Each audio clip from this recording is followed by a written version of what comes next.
على فكرة ده تالت رغيف اخبزه وما خرموش، خدتوا بالكم؟ انا مش راضي اقول لكم، قلت انتوا هتعلقوا الحتة دي بقى. انا بخبز لكم كام رغيف من غير ما احط فيه زي ما انتوا شايفين كده، ده انا خرمته اهو. خدوا بالكم معايا في الفرن بقى، وهتلاحظوا ان اللي احنا بنخرمه علشان انتوا كلكم بتقولوا لي ما تخرميش الخبز يا ام يوسف علشان يقب. خدتوا بالكم؟ انا عملت لكم الثلاث رغيفه دول ما خرمتهمش خالص، يعني خبزت الرغيف زي ما بخبز ده بالظبط ورميته على طول في الفرن. شفتوا اللي احنا خرمناه؟ بسم الله ما شاء الله اللهم بارك اهو، ما شاء الله جميل. ليش يا ام يوسف بقى قب مع انك مخرماه المفروض ما يقبش؟ علشان انا لما بخرمه لما بتيجي ترمي في الفرن بيجي هوا تحتيه من المطرحه، لما بيجي هوا تحتيه من المطرح بيخليه من الوسط بتاعه حته بص فيها هوا وحته ما فيهاش، فما بيقبش كله ميزه واحده. وتاني حاجه ما تعوزي الخبز بتاعك يقب ويبقى حلو، سخني القعر بتاع الفرن، يعني البلاطه تبقى سخنه حلو. لما البلاطه تبقى سخنه حلوه ما تخليهاش توصل لدرجه انها تحرق لك الرغيف، لا المعقول. وكمان لما ترمي الرغيف حاولي انك انت تدايريه هنا مره وتدايريه هنا مره. ليش؟ علشان ياخد الحمو بتاع البلاطه هنا وهنا، ويبقى النار بتاعته معقوله وحلوه، وفي الوقت نفسه يستوي سوا حلو. هنا النهارده بقى دول قمح، عندنا كيلة القمح بتطحن في الاول كده في المكنه ب15 جنيه. تمام؟ القمح بنوديه المكنه بيتحول ل3 اجزاء زي ما انتوا شايفين كده بالظبط. قمح يعني نخاله وسن وقمح ابيض اهو، 3 انواع زي ما انتوا شايفين كده. واخدين بالكم من السن لونه اسمر شويه عن القمح. طب زمان يا ام يوسف كان بيجي لنا كنا بنودي كيلة القمح كانت بتيجي كلها على بعضيها، مفيش رده معزوله عنها. زمان كان المكن غير الوقت المكن اللي احنا بنستخدمه في طحين القمح مكن بالكهرباء. المكن اللي بالكهرباء ده يا حبيب قلبي بيعزل لنا الرده عن السن عن النخاله. تمام؟ يعني بيقسم لنا كيلة القمح ل3 اجزاء. الاول كنا بنجيب القمح كله على بعضيه، كنا بنحلله طبعا بالمنخل الحرير. المنخل الحرير ده يعني يا ام يوسف يعني بينزل لي النعمه، بس بيخلي لي النخاله والسن فوق في المنخل من فوق، بس طبعا السن كان بينزل منه في القمح. ده كان زمان. الوقت بقى احنا بنودي كيلة القمح بتجيلنا زي ما انتوا شايفين بالظبط، زي ما وريتكم كده، القمح لوحده والنخاله لوحدها والسن لوحده. السن ده في ناس بتضيفه على النخاله وتعمله خبز للناس اللي هي مرضى السكر، والناس كمان اللي هي عامله دايت والحاجات دي كلها. اما احنا ان الدنيا الحمد لله رب تمام، فبنعمل القمحيه البيضه. في ناس بتضيف على القمحيه البيضه شويه نخاله علشان يبقوا صحيين شويه. النخاله دايما بتلاقيها عرقها خفيف، ما هياش عرقها شديد قوي. احنا طبعا كده حللنا الدقيق مع بعضنا، لازم بتنخل الدقيق حتى لو جاي نضيف وانت ضمناه لازم تنخليه. طبعا ال3 ورقات بتوعي دول انا عامله الورقه الكيلو دقيق، دول 5 كيلو دقيق. تمام؟ لما بقى بعمل كيلو لوحده بزود له خميره شويه علشان يشد حلو معايا على طول في جو الشتاء. جو الشتاء احنا قايلين، يعني احنا من اول فيديوهات الخبيز واحنا مشبهين الخبيز ده بالطفل الصغير. يعني ايه الطفل الصغير يا ام يوسف؟ يعني انا عندي طفل صغير في البيت، ينفع في الشتاء اشطفه بميه بارده؟ لا، انا كده بعجن عجيني في الشتاء بميه دافيه، مش دافيه سخنه شويه، لان لو دافيه الدقيق اصلا بيبقى من جو الشتاء حبايبي بيبقى ساقع. ماشي، طب والميه كمان من الحنفيه بتبقى ساقعه لان الجو حواليها متلج بيخلي المواسير متلجه وينزل الميه كذلك متلجه. بدفي الميه في الشتاء. طب في الصيف بحطها من الحنفيه. خلاني لقيت الميه نازله من الحنفيه دافيه بزياده شويه في الصيف علشان الجو انه حر بيخلي المواسير حر برضو زي ما انتوا شايفين، وبنبدأ نجيب لها كوباية مية من التلاجة نضيفها عليها. الكلام ده في الصيف. اما في الشتاء بسخن المية. المهم انك انت بتحطي عليه صينية في الصيف، اما في الشتاء لازم تغطيه كويس وتدفيه كويس. تمام كده؟ اسفة. المهم احنا هنا نبقى بنعجن. لقيت العجينة بتاعتي متماسكة شوية زي ما انتوا شفتوني، قطعت قطعة دلوقتي ووريتها لكم، فجبت حبة مية وزودت بيها. مهما زود مية للعجين مش بزود بمية باردة. لو عجنت بمية باردة في الشتاء العجين مش هيخمر معي، وغير انه مش هيخمر معي مش هيتخبز معي، كأنك مش حاطله ملح. فهمتني؟ لازم الملح والمية للعجين في الشتاء او في الصيف. لو عجنتي من غير ملح عجينك ما يبقاش مظبوط وخبيزك ما يبقاش مظبوط. لازم الملح كويس للعجين في ناس بتدوقه وفي ناس خلاص هي ولفت انها تعجن المقدار ده بتحط له كذا. تمام. احنا طبعا علشان مبتدئين دوقي الملح وتطمني عليه برضه. هنا بقى قطعنا قطعة شايفة ارتاحت المعقول الوسط، لا هي فرشت معي قوي ولا هي قعدت بقعدتها زي ما هي. فهمتوني؟ لو قعدت بقعدتها بحط نزل ميه، طب لو فرشت قوي يا ام يوسف بحط نزل دقيق والفه في العجين. كده سطرنا العجين، ربنا يسترنا فوق الارض وتحت الارض يا رب اللهم امين، ويوم العرض عليك يا رب اللهم امين كلنا. هاخد العجين بتاعي وحطيته على السجاده في مكان دافي. انا حطيته على السجاده على طول لان انا متاكد ان انا كمان شويه هطل عليه مش هسيبه. تمام. طب انا لو هحطه في مكان وهسيبه بحط صينيه تحتي علشان اضمن لو شر مني وطلع في الصينيه وارتاح، وشر مني من المجور او من الطبق اللي انا عجنت فيه، ابقى ضامنه ان هو يقع على الصينيه ما يقعش على الفرشه بتاعتي ويتبهدل خساره. تمام. يبقى انا لو قاعده قدام، لو قاعده مع العجين في البيت ومش هسيبه واروح مشوار عادي، المهم ان انا اطل عليه كل شويه. العجين في الشتاء بياخد حوالي ساعتين عبال ما يخمر، يعني من ساعتين الا ربع لساعتين. طيب في الصيف بياخد معاكي ساعه، ساعه وربع كده. تمام. ما بياخدش كتير لان الجو اصلا سخن حواليه. هنا بقى فرشنا فرشه علشان طبعا السجاده زي ما احنا عارفين، لان انا بقطع جوه في البيت من جوه علشان الهواء ما يبوظليش العجين. تمام.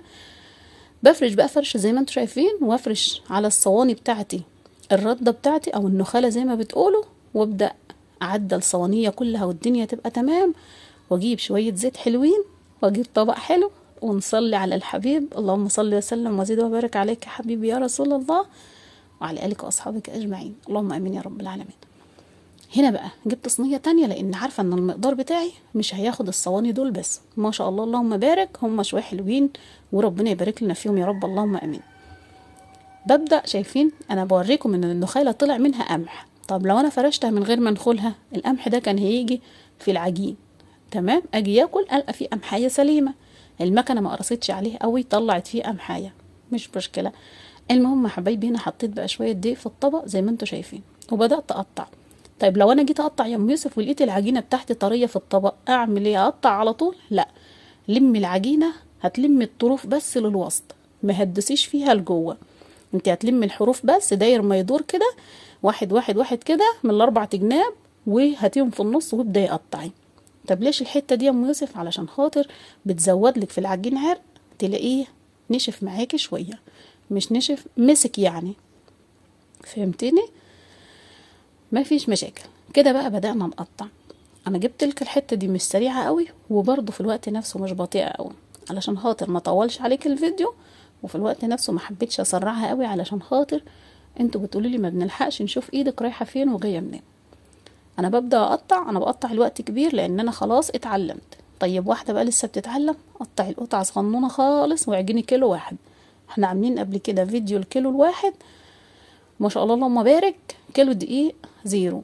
طيب انا عايزه احول القمح يا ام يوسف، بحط على الكيلو الدقيق الزيرو، اللهم صل وسلم على سيدنا محمد، بحط معلقه نخاله او معلقتين بس بحلل النخاله، بحللها بالمنخل بتاع الدقيق مش بتاع الرده.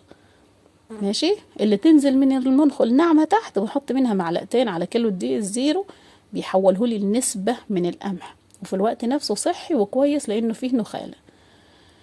هنا بقى بقطع اول صينيه. انا في الصيف مش بقطع الكميه كلها زي ما انتوا عارفين معايا في الفيديوهات للناس الموجوده معانا من زمان. طب الناس الجديده انا مش بقطع الصواني كلها، بقطع صينيه واحده واستنى دقيقتين وانا قاعده في قعدتي. حاولي تقطعي على زيت، على فكره تقطيع الزيت سهل جدا مش صعب.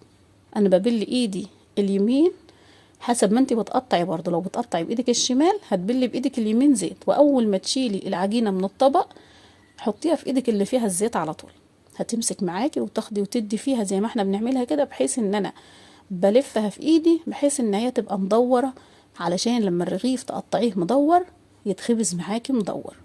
طيب لما تقطعيه مبوز يجي معاكي برضو مبوز. تمام كده. فرن الخبيز بياخد مني انبوبه في الشهر. تمام. يعني فرن الخبيز بياخد مني انبوبه في الشهر.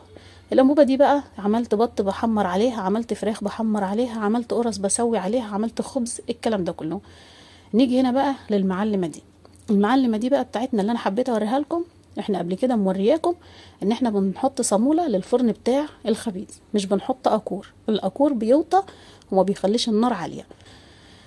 هنا بقى اللهم صل وسلم على سيدنا محمد، ربنا يا رب يطعمنا خيرهم ويكفينا شرهم، اللهم امين يا رب العالمين، ويهدينا ويصلح حالنا يا رب، اللهم امين. هنا بقى عندها، وانا متاكد ان في جلده في الانبوبه في الخرطوم يعني، فما حطيتش تاني لان انا حطاها من الجلده البلاستيك بتغير معي مرتين وثلاثه على الخرطوم. تمام. هنا بقى بركبها وافتح سنه صغننه واجرب. انتوا قبل كده لما شفتوني وانا بجربه قلت لي يا ام يوسف ما تجربيش بالولعه، جربي بالصابون او باللي فرطه ميه وحطيها عليها وشوفيها اخبارها هتبقى ايه، عشان يعني ما تأذاش من النار. انتوا حبايبي وربنا يبارك لي فيكم يا رب ويديكم الصحه ويسعد ايامكم يا رب، اللهم امين. انا جبت بقى فرطه مبلوله كده وجربتها واتاكدت ان هي باذن الله باذن الله باذن الله تمام. ربنا ان شاء الله يهدينا ويصلح حالنا يا رب كلنا، يكفينا شر النار وعذابها يا رب، اللهم امين. بدات بقى هنا ولعت الفرن بتاعي كده، العجين بتاعي عبال ما فرشته، عبال ما غيرت الانبوبه، وعبال ما ولعت الفرن وسخن، وعبال ما جبت الصواني بتاعتي وفرشت فرشتي وجبت ردتي، كان العجين بتاعي اختمر. طيب في الشتاء بياخد خمر حوالي نص ساعه، في الصيف بياخد حوالي ربع ساعه بس، علشان الجو اصلا دافي حواليه بيخليه يطفى على طول ويخمر على طول. هنا هو زي ما انتوا شايفين ده طبعا تقطيعه كان الرغيف ما كانش قاعد زي كده، صح؟ ما كانش مرتاح قوي كده زي ما انتوا شايفين. هنا ارتاح لانه قاعد اختمر على الصينيه، ما ينفعش اقطع كده واطيب على طول. انا هنا بقى معايا حته قماشه بمسحها بقى الفرن، لازم امسح الفرن او اكنسه، بس انا بحب امسحه بقماشه مبلوله علشان خاطر اطمن ان الدنيا تمام، واطمن ان البلاطه نظيفه ومفيش تراب ولا حاجه على البلاطه. هنا بقى كنت ناسيه اجيب الطبليه علشان اطلع عليها الخبز جبت الطبليه وفرشت فرشتي عليها وسميت الله وصليت على الحبيب المصطفى، اللهم بارك لنا فيما رزقتنا يا رب، اللهم امين، وزدنا رزقا. وجبت كمان شويه دقيق من السن، تمام، وحطيتهم على النخاله. ليش يا ام يوسف؟ علشان الرغيف ما يلزقش مني في المطرحه. احنا طبعا قايلين كده للناس القديمه معانا. طب الناس الجديده قبل ما تيجي ترحي الرغيف او تخبزي، حاولي انك انت تحطي شويه دقيق على النخاله اللي انت هترشي منها على المطارح. طيب الفرق بين المطرح اللي معاك يا ام يوسف والمطرح اللي عندنا احنا، مطرحتنا احنا خشب، واحده بتقول لي كده مطرحتك انت خشب، هي هتخبز نفس الخبيز، بس بتحسي ان المطرحه دي تفرد معاكي الخبيز سهل. تمام.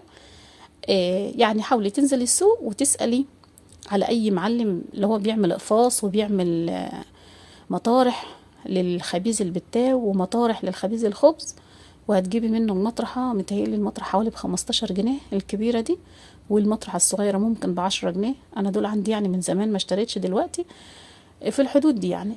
وبيعيشوا معاكي ما شاء الله اللهم بارك، طول ما انت محرصة عليهم وبتبعديهم عن ايد الولاد هيعيشوا معاكي. دول ما شاء الله عندي هنا من ساعة حماتي. تمام.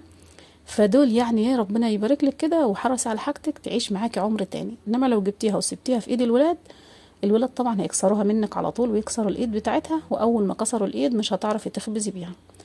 اللي طلع ده طبعا كان اول رغيف ماله يوم يوسف دايما بيبقى زعلان.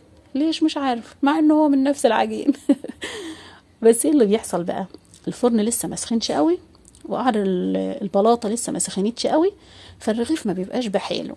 ايوه مخبوز حلو والدنيا تمام ومن نفس العجينه و10/10، بس بصي عامله زي انت مثلا قاعده في البيت وطلعتي بره، اول ما بتطلعي مش الجو بيبقى ساقع عليكي شويه، وبترجع بعد كده تمشي في الطريق عادي. تمام. يعني اول رغيف ما تقارنيش بيه الخبيز عندك ببقيه الخبيز، فمرات بترميه بيبقى ما شاء الله اللهم بارك.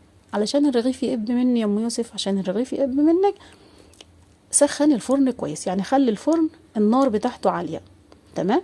النار بتاعته عاليه من فوق ومن تحت كمان. لما تحس ان البلاطه سخنت وتمام هديها شويه، ما تستخسريش في الخبز بتاعك النار اللي انت هتخبزي بيها، لا اعملي حاجتك حلو، تاكلي الحاجه جميله. واقسم بالله وانا بعمله كده وريحته ايه مفحفح الدنيا، جايبه من على اخر الشارع والله ما شاء الله. ربنا يدينا الصحه ونعيش ونعمل لاولادنا احلى حاجه، وانتوا حبايبي تعيشوا وتتعلموا وتبقى شطار وحلوين وتعملوا احلى حاجه باذن الله. واحده واحده والدنيا هتمشي، وباذن الله كله هيتعلم، كله يبقى شاطر، وكله يبقى حلو زي العسل. محدش نزل متعلم ومحدش اتوجد على الدنيا عارف كل حاجه، لا كلنا اتعلمنا وكلنا غلبنا اهالينا لغايه ما اتعلمنا. محدش مننا اتعلم في يوم. تمام. اللي بتزعل علشان الرغيف ما بيقبش منها، مش شرط ان الرغيف يقب منك ويعلى.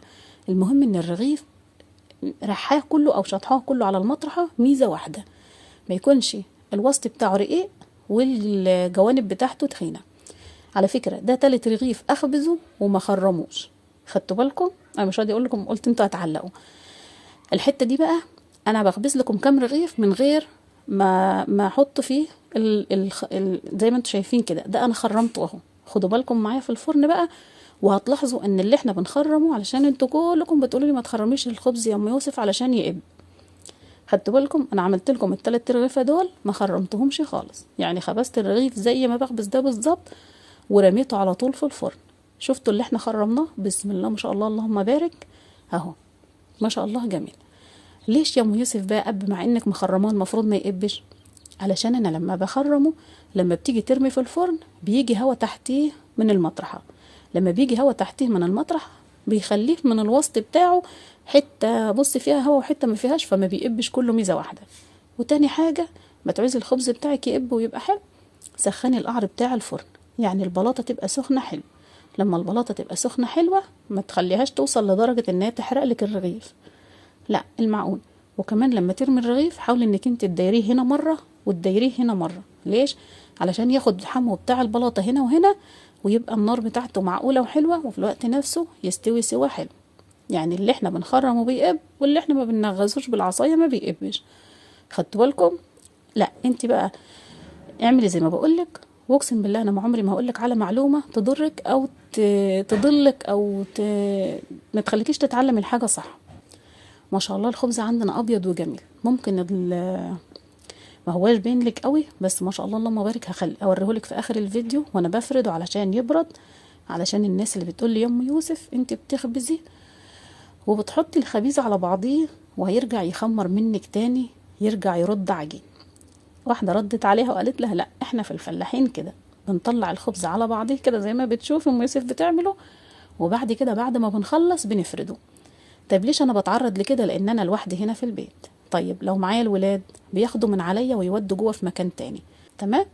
طيب لما بنيجي نبطط الخبز يا ام يوسف بيلزق في ايدينا، علشان ايديكي مش بصي لما ايدك تاخد على الحركه وتروح وتيجي بتحسي انها دفت، بتحسي ان هي يعني المعقول ما هياش سخنه قوي وما هياش متلجه قوي. الدم سبحانه وتعالى ربنا سبحان الله بيعدل ايدك على قد المصلحه اللي انت بتعمليها، فلما ايدك تبقى ميزانها مظبوط بتلاقيها ما تلزقش في الخبز، وكمان لما تقطعيه على زيت ما يلزقش منك.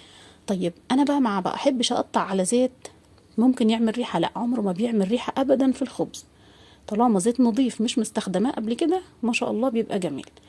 ماشي، هاتي زيت ذره او زيت عباد مش مشكله، لما نجيب حاجه نظيفه ونعمل حاجه نظيفه لاولادنا ياكلوها نظيفه ما يزعلش. في ناس بتحب تقطع على دقيق، طيب انا بقى بحب اقطع على دقيق يا ام يوسف. هتعملي ايه بقى في الغطا؟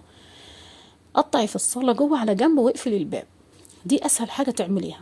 طيب انا بقى ما هقطعش جوه في الصاله، هقطع جنب الفرن عشان يبقى قريب ليا وما عنديش ولاد يجيبوا لي الصواني والكلام ده كله. قطعي برضو مكان ما انت عايزه تقطعي، وهتجيبي فرطتين، بس الفرطتين ما يكونوش نايلون، تمام كده؟ يكونوا قطن، تمام؟ هتجيبي فرطتين، واحده منهم قطن، الاولانيه دي تكون قطن، التانية بقى زي ما تجيبي. هتفرش الصينيه بتاعتك النخاله وتقطعي عليها العجين زي ما بتقطعي، وهتبلي الفرطه القطن دي اللي هي القماشه القطن، هتبليها ميه وتعصريها وتروحي فرشها على العجين، بس ما تقعديش تشيلي فيها وتحطي علشان هتشيل منك رده من حوالين الخبز وتبهدلك الخبز التاني، فهمتيني؟ هتفرشيها مره واحده وسيبيها، ماشي؟ يعني وانت بتفرشي حاولي انك انت خلاص هي المره دي هتنزلي بيها مش هتطلعي بيها تاني، علشان ساعه ما تطلعي بيها هتشيل منك رده وتبهدل بقيه العجين، تمام؟ كده احنا فرشنا الفرطه اللي مبلوله او القماشه اللي مبلوله. هتجيبي القماشه بقى، القماشه الناشفه الاول، قصدي اسفه، القماشه القطن مش هتبليها، هتفرشيها الاول علشان ما تلزقش في العجين، والقماشه التانية هتبليها وتعصريها وتحطيها فوقيها، تمام؟ في الوقت ده بقى هترطب لك العجين ومش هتلزق فيه، وهتخليهولك زي اللي انت مقطعاه على زيت بالظبط. هتيجي تشيلي الفرطه قبل ما تيجي تخبزي على طول، يعني وانت قاعده قدام الفرن هتيجي تخبزي هتشيلي الفرطه، وشه هيشمع سنه، يعني ايه هيشمع؟ يعني لونه الميه اللي عليه هتنشف، لو عليه ميه بسيطه خالص كده هتنشف، تمام؟ ده كان اخر رغيف معانا، كان رغيف صغير هنخبز على المطرح الصغيره دي بس. قالوا لنا تعليق حلو كده يريح قلبنا ويطمنا ويفرحنا بيكم، زي ما دايما بتكتبوا لي تعليق حلو. لو مش لاقي حاجه تكتبها في التعليق، صلي بينا على الحبيب المصطفى في التعليق. اللهم صل وسلم وزد وبارك عليك يا حبيبي يا رسول الله وعلى آلك وأصحابك أجمعين. هنا خلاص يعتبر قلت كل اللي عندي. لو في حاجة تانية اسألوني فيها في التعليقات أنا نسيت أقولها، هقولها لكم إن شاء الله في التعليق من عناية ليكم. حاضر، أنتوا تأمروني في أي حاجة طالما هتفيد وطالما هنستفاد منها، أنا من عناية ليكم. حاضر. هنا بقى هلم ردتي، وبعد ما أخلص الفيديو هكنس بقى ومسح مكاني وأشوف أموري هنا بقى في مصالحي. هنا بقى هبدأ أفرد معاكم الخبز، علشان اللي بتقولي الخبز بيرجع يتبهدل منك تاني انك انت بتحطيه على بعضيه في حته واحده كده. لميت ردتي بقى وقفلت فرن والدنيا تمام الحمد لله. هحط بقى صينيتي هنا واجيب حته قماشه حلوه وافرشها واروح مفرده كل الخبز ده، مفرداه يعني حطاه فرد فرد، يعني حاطه رغيف رغيف، فهمتوني؟ احنا بنقولها هنا نفرده يعني نفرشه على حاجه نظيفه، بحيث ان كل واحد يبقى رغيف لوحده علشان يبرد. وبعد ما يبرد بروح مشققاه وحطاه في التلاجة، لان انا الرغيفين دول عاملاهم مبطوطه هتاخدهم معايا الجامعه باذن الله في السكن. هشقق قلنا رغيف رغيف، واشوفكم على خير حبايبي.